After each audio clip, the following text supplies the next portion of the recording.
Fur-fect Mate, a Shapeshifter series. Written by Sweet Pea. His Baby to Bear, Chapter 4. Libby's point of view. The big guy rolled out of his cover, exposing himself completely. He tricked one of them into dodging out of his own cover, then shot the man in the knee and throat as he screamed in pain. Libby had to cover her mouth with her hand as she screamed, her hazel eyes widening as the man slouched to the side. As the life from his eyes faded, the last thing he saw was her, staring back at him. There was a flash of recognition in his gaze, before it became completely dull. The big guy was right by her side, gritting his teeth loudly enough for her to hear. He leaned to the right, and the scent of blood and gunpowder residue on him burned her nostrils. "Stay down," he barked again, and Libby had no intention of moving. She did, however, feel strangely better with him right next to her. It wouldn't help them if they both died in the roof like the man in front of her. "You have a chance?" he asked into his earset, his voice straining. "Fuck," he said, and then rolled out without another word. Bullets whizzed around him, and Libby saw one fly by so close to him that the fabric of his shirt ripped on his arm, revealing a thick red streak of blood on his bicep. He didn't stop moving, as if it were just a mosquito bite. One of the attackers leaned out an inch too far and was hit between his eyes with a bullet, leaving a gaping wound that smoked as he collapsed onto the ground. The bullet was not from the big guy, who was now halfway up the outcropping, scaling it like a mountain climber, who was trying to set a demented record. Libby watched in awe as he descended from above on the last enemy, bringing his fist down like Thor's hammer on the guy's head. They both fell to the ground, and the man with the angular features wasn't even twitching after a few well-aimed, unrelenting punches. He couldn't possibly pull it off. His face had been bloodied to a pulp. Libby could only see a steady pool of blood forming around his skull. "Come on," the big guy grumbled as he stood up. He didn't even bother looking at his swollen arm. The only colors she saw that day seemed to be crimson and black.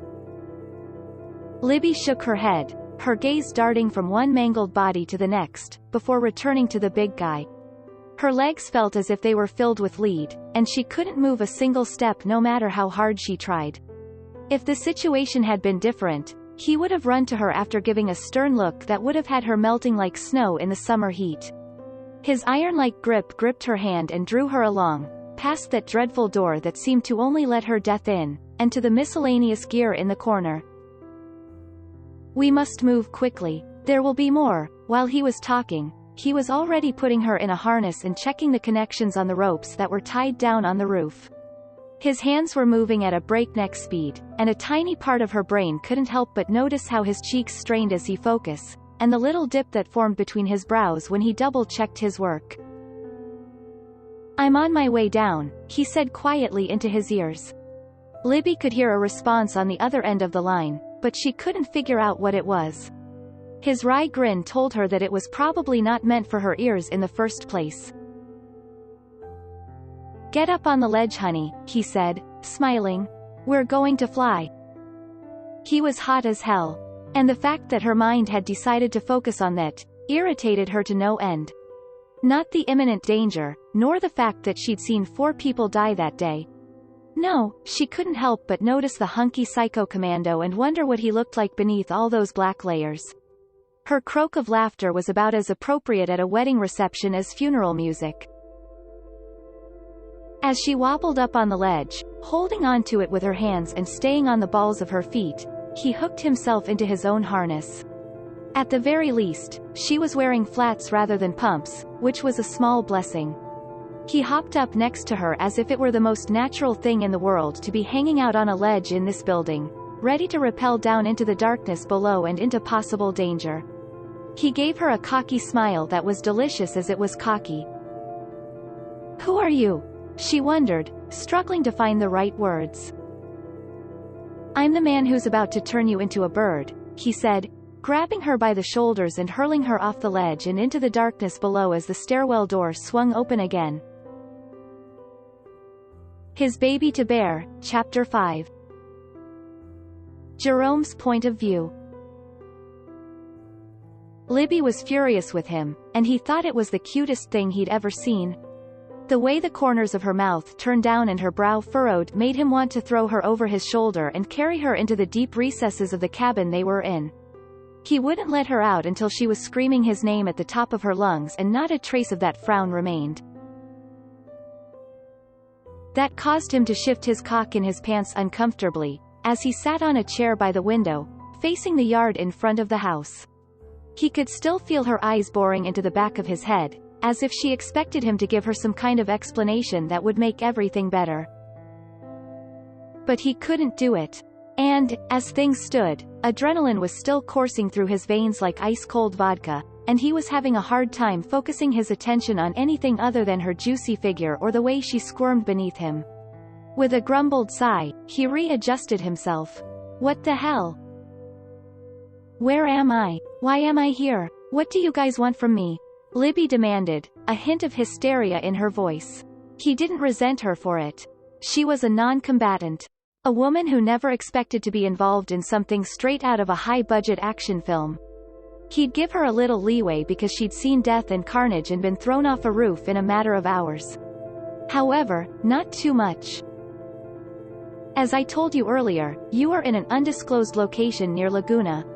My name is Jerome. My team and I have been tasked with your safety, and I will keep you company here until the secondary unit arrive to pick you up in the morning, he explained.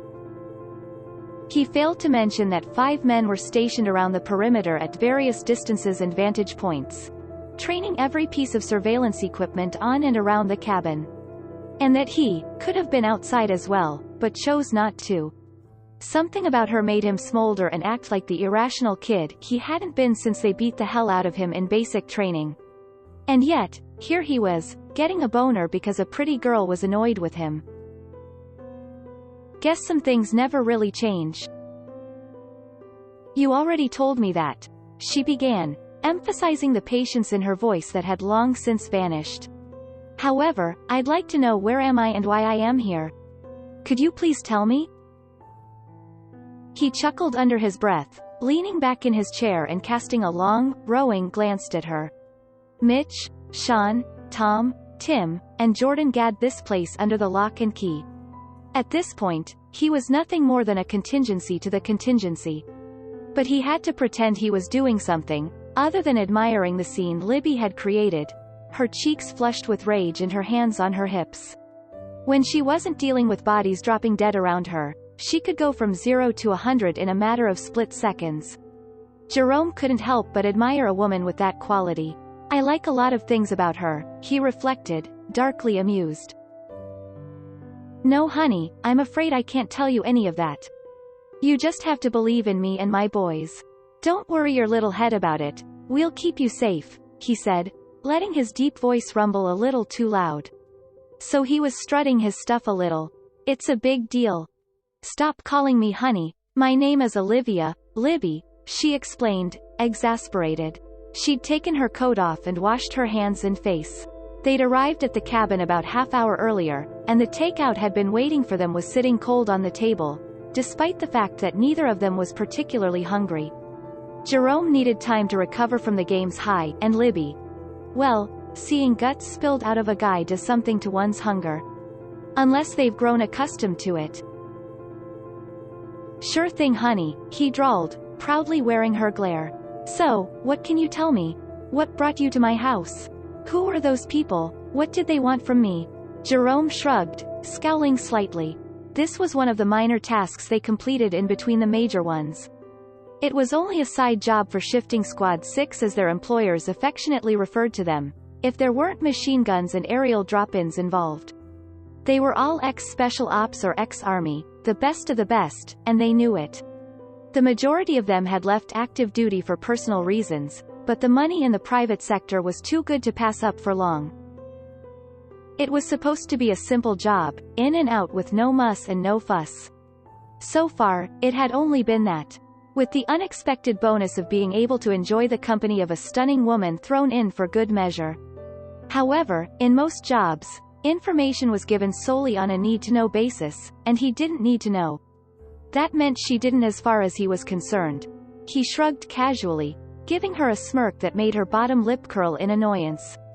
What he wouldn't give to turn that frown around. I'm not sure what they want from you, honey. I was just there because some wealthy men in expensive suit paid me to be there and make sure you are safe.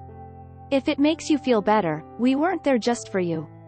But I'm not at all disappointed that it turned out to be you, he said, his voice a low, growling purr. Shit. That was the kind of behavior he could expect from himself after about 5 shots of tequila and a glass of whiskey, not when he was on the job. But the way her hair bounced off her brow when she threw her head back in frustration, and the way she kept wringing her hands together, did a number on him. Everything she did seemed to him to be a big, screaming sign. A sign that he shouldn't be sitting alone at that table. She paced back and forth, allowing him to get a good look at her thick thighs and ample ass, which were made to be grabbed by his calloused hands. He put the rifle he'd been tinkering with in the windowsill and sat down to watch the show. She huffed under her breath, clearly more enraged than concerned. It was not a surprise. People dealt with the situation in their own unique ways. She abruptly came to a halt and gave him a hard, irritated look. He shrugged casually and spread his arms, wearing his best schoolboy grin on his face. What? I'm just trying to check if you're all right, honey. By staring and checking out my ass? You know, it needs to be protected as well, he smirked. And nothing beats having the Navy by your side. He could tell she was attempting to annoy him, but he missed the faint smile that went across her lips for a single second. Oh, absolutely. He had her there. He already had a thing for her spirit. You know, you should be proud of yourself for today. There aren't many women who can jump off a skyscraper without losing their calm. Did it appear like I hurled myself off? She asked, sitting across from him, her chin resting on her hand. I'm just trying to keep you alive, honey, he said, emphasizing the word, honey. Because of the way she jerked a little bit every time he uttered it, his blood was boiling with hunger. You think you're so smooth, she murmured, rolling her eyes. Has anyone ever told you you're too cocky and arrogant? A lot has been said about my cock, honey, he yawned, stretching his arms back, but it's typically in incomprehensible forms like groans and screams. I can't really keep count, he yawned, stretching his arms back. His tendons were hardening and the heat in his muscles should have dissipated, but his heart rate remained elevated. Jerome realized why. That gorgeous piece of ass sitting next to him, smelling like sex on legs, was getting to him. He was ready to bite something when his ear set pinged. I'm paying attention, he murmured, his gaze riveted on Libby. Perimeter appears to be clear. Sean has adopted a defensive stance. Mitch and Tom are on the first shift. Pickup is scheduled for 600 hours, Tim replied matter-of-factly. Jerome extracted the device from his ear and set it on the windowsill next to his weapon. Right now, you have nothing to do but entertain yourself. He now has nothing to do but entertain himself with the succulent delicacy in front of him. Normally, if Jerome desired anything, he would make it clear. It was, however, never a mark. It was never someone that he was talked with protecting. And no one ever compelled him to act that way. He was willing to give her some breathing room and allow her to get a better look at him. But he knew he'd regret it for the rest of his life if he didn't have that woman that night. Libby's face wrinkled as she asked, "What was that?" "Exciting news," he cried, grin on his face. She appeared hopeful for a brief period. "You've got 6 hours of my company and mine alone. Tell me what you're going to do with it." "I'd like you to tell me something logical. Why is a SWAT unit around me, and why were they attempting to murder me? After all, that was what was going on. They had planned to assassinate me. I have a job as a secretary." "I don't know anything," Libby admitted, her face buried in her hands. He half expected her to cry, but she wasn't that kind of lady. She wouldn't break beneath the pressure, but she might bend somewhat. But isn't that why he was there? "I'm afraid I can't tell you anything I don't know, honey." I'm not sure what they believe you know or have, but it's apparently enough to kill and maim you. As a result, you're valuable. And, you know, I like to keep valuable stuff protected. I can tell you that nothing horrible will happen to you while I am present. I'm not going to let you go until I can give you to someone who appreciates the value of valuable things as well as I do. Okay. Who is this man, and what had he done to Jerome? Jerome heard himself say all of those things as if he were watching rather than participating in the act, and worst of all, he meant it. He wasn't just acting on duty when he said those things. He truly wanted to make sure Libby was secure. He'd bring the moon down from the sky if it made her feel better. His bear roared deep inside him as another whiff of her smell floated into his nose, driving him mad with want. She had a wonderful scent. She didn't seem to belong anywhere but in his arms. He was filled with envy when he realized he'd have to pass her over to another squad the next morning. And it reminded him of another time when he had felt the same way, and how it had absolutely erupted in his face. Her name lingered at the back of his head, mocking and plaguing him. Olivia. He couldn't keep the sneer from coming to his lips as her name appeared in his brain, the ideal incarnation of loss, humiliation, and wrath that he could imagine. The noise shocked Libby. That brief flash of anxiety on her exquisite face drove him to set his feet firmly on the ground and take a few short steps to reduce the gap between them. He crouched in front of her and slowly took her hands away from her face, cupping them in his enormous paws. They were a little cool, and he had to resist the impulse to blow on them or kiss her fingertips to warm them up. Part of him told him to dig in his heels and wait till he could figure things out. However, a much larger, far more demanding part of him was having none of it, and to be honest, Jerome agreed heartily. Hey, everything will be all right, Libby. Nothing will ever damage you. Whatever the reason, a solution will be found. You will start a new life, one you will be able to design however you see fit. So what if you crossed paths with some scum? It'll make you stronger, he asserted emphatically. When she stared at him, her hazel eyes twinkled with something he couldn't quite make out. As a result, he did the only logical thing in that situation. Jerome slid his hand behind her neck and kissed her on the lips, hard and deep.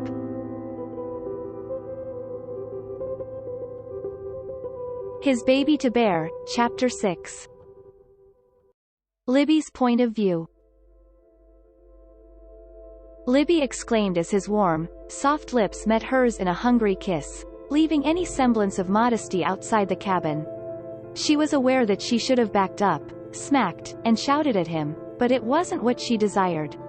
Regardless of what her reasoning brain told her, the irrational half of her was already completely lost in that beautiful kiss.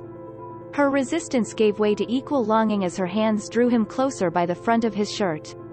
He obliged willingly, rising from his hunches and bringing her to her feet with him.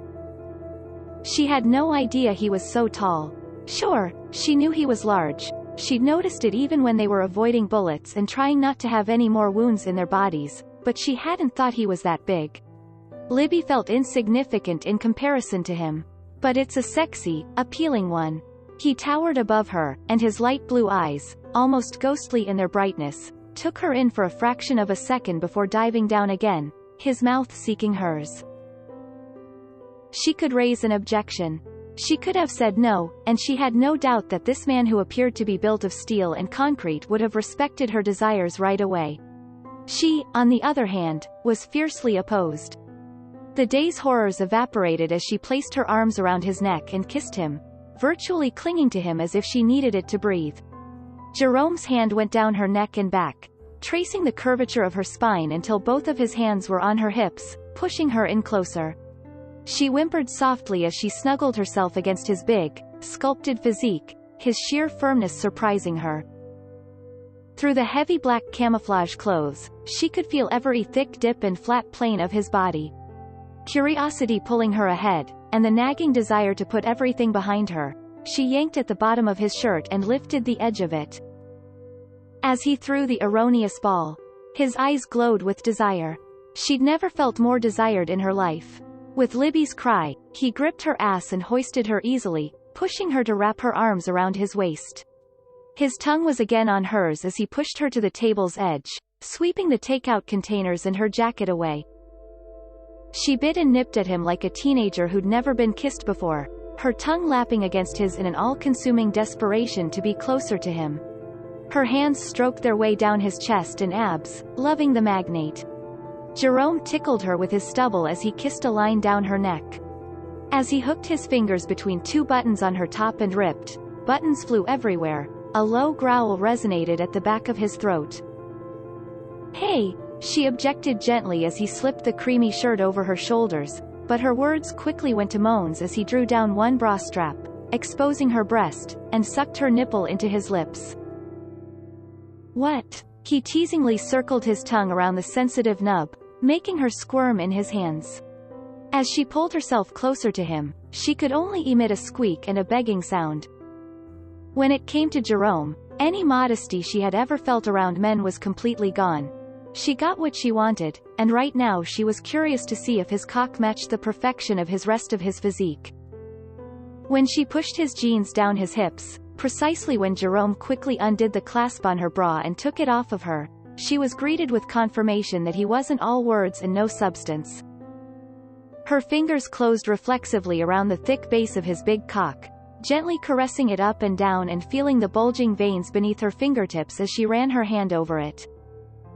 "Shit, you're huge," she cursed, as she often does. Today, on the other hand, was a day of firsts. Being shot at, high-rise skyscraper abseiling, she was fucking a guy she'd never met before. "Beware, a new Libby has arrived in town." "I warned you," he said, his voice breaking. "I never, ever lie." "God, you're so full of yourself," she groaned as he kissed the delicate flesh between her breasts and pushed her back against the table. Jerome unfastened her pants and yanked them off, along with her panties and boots, displaying her chocolate body to his ravenous gaze in all its curvaceous splendor. She anticipated to feel shy, maybe a little awkward, but she didn't. Rather than shrinking, she opened her legs, showing her smell and obvious desire. "You're going to be full of me, honey," he smirked devilishly. Libby bit her lower lip and lowered her lashes to stare at him. He ripped off his pants. Jerome was the perfect example of a man she would never mess over. Arrogant, tough, and impossibly difficult. "He's a nasty man." She examined the dark loops of a tattoo that ran up his left arm and across his left pec, distorting and transforming into other tattoos she couldn't wait to see.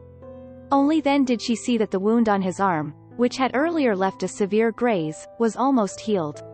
For a little period, she scowled, her mind racing as she tried to figure out how he could have healed so swiftly. When he seized her hips and brought her to him on the table, all of it was forgotten. He licked his tiny, enticing lips like an animal preparing to pounce, his eyes brimming with hunger. Her breath caught in her throat this time, but she didn't mind. As the broad head of his cock rubbed against her wet slit, the last small voice of sense squeaked something about protection, but it was utterly lost under the scream of pleasure as he pushed in for the first time. She was on her way to take the medication. STDs weren't meant to be carried by dangerous special operatives, right? Any sense she had evaporated as he drew back a little before thrusting further, slicing her across his width. She murmured, "Fuck," as she ran out of oxygen to scream. He chuckled and pulled her closer to him. She spotted the same hard lines on his face she'd admired on that damned rooftop, and she couldn't tear her attention away from them this time. He slammed into her slowly but violently, causing her to grasp her thighs to keep from slipping too far. Her cries became a cacophony of squeals, screams, and little purrs as he worked himself deeper and deeper, causing her back to arch and her nails to scratch down his sides and chest. He was overjoyed. He was unlike any man she'd ever met, the type of man you could only fantasize about. Raw, hard, and amazing sex, like you'd only see in movies. When he bottomed out in her, she felt the most profound fullness. As he clenched his teeth and pulled back then thrust back in, his big balls banged on her ass.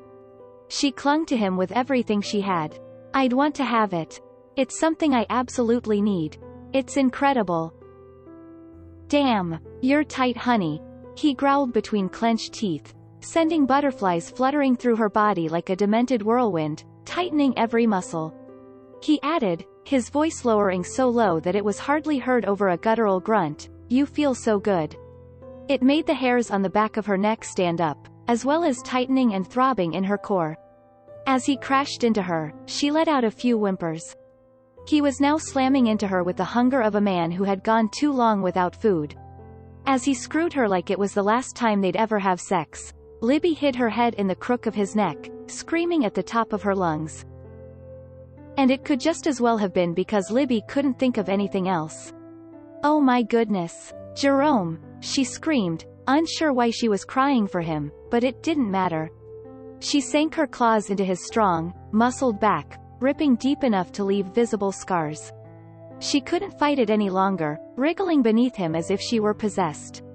Everything distorted and tightened in her as she gave in, coming all over his cock and milking it with ragged, jerky strokes, as bright sparks shimmered between her closed lids. He lost all restraint and exclaimed, "Shit." He drew almost all the way out before driving back in, deep and quick, his primal need crashing into her. And, according to Libby, as he shoot all of his load into her while she was still convulsing around him, he let out a howl that shook the damn place. Both of them let out gasps and strained for air. Libby felt as if her lungs were entirely open for the first time that day, as if she could inhale all of the oxygen in the earth in one gulp. She locked her knees around the small of Jerome's back, feeling his narrow hips dig into her delicate thighs and the lovely curve of her ass. If only I could keep moving in this direction. A droplet of sweat ran down his neck as he smirked, and his skin was dewy, as if he'd gotten into the honeypot with only evil intentions. He cocked his brow and smirked, "I told you you'd be full of me." His Baby to Bear, Chapter 7. After 18 months.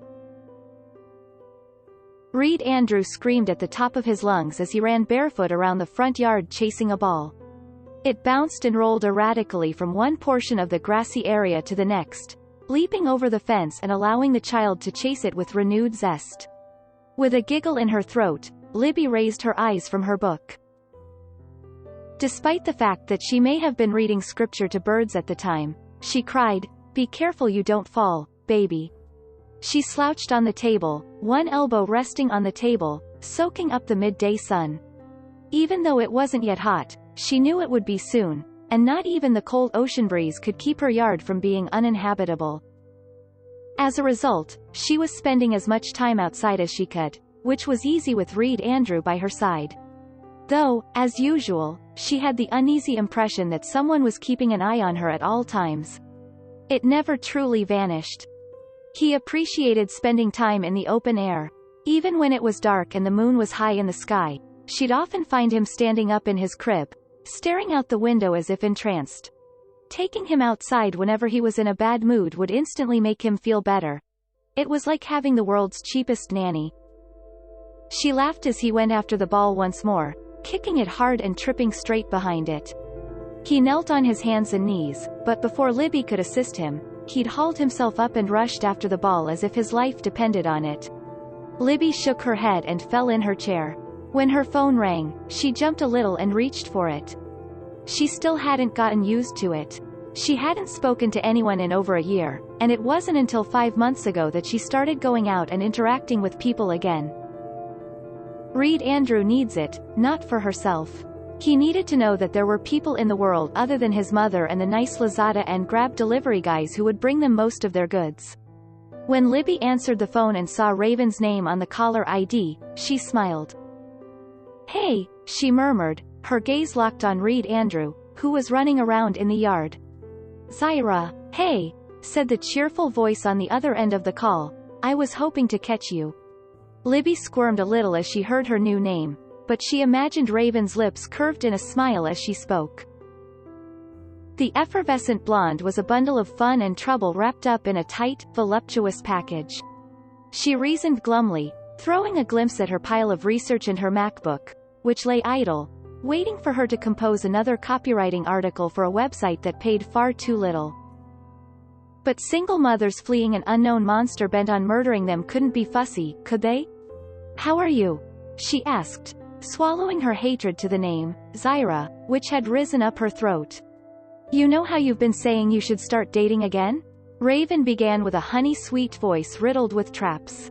Libby could smell a well-planned plot a mile away when it came to Raven, and she definitely had some tricks up her sleeve this time. I recall you advising me to resume my dating life. And I recall vehemently declining, given that I had a kid, a full-time job, and the house. Nonsense. You're young, you're lovely, or will be once I convince you to put on anything other than sweatpants and do your hair, and your life doesn't have to end because you had a baby.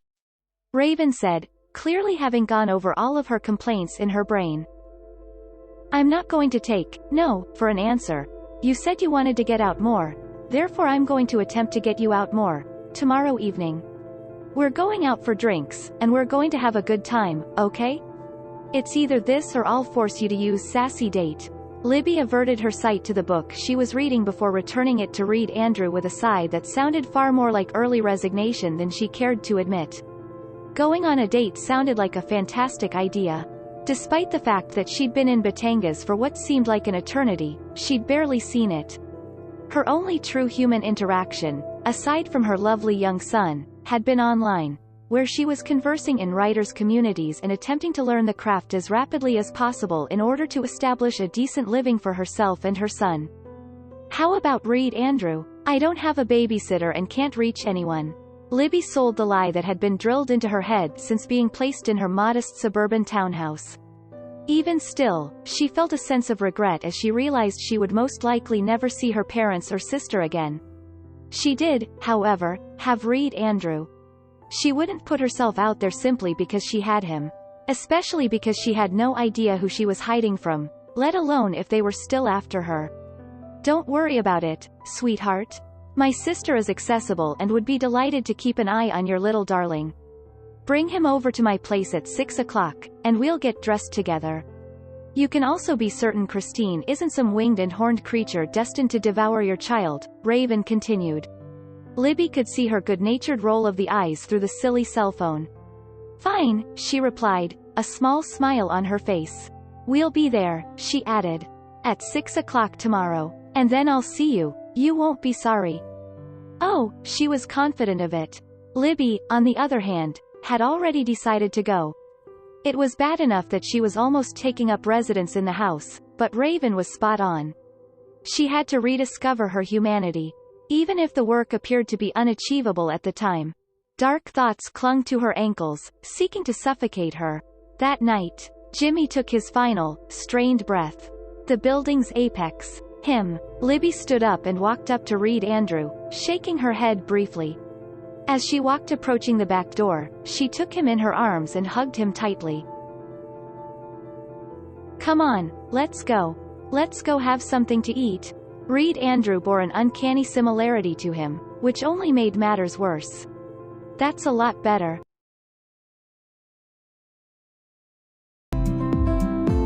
Thank you for watching. Please don't forget to hit like, subscribe and the notification bell to get updates.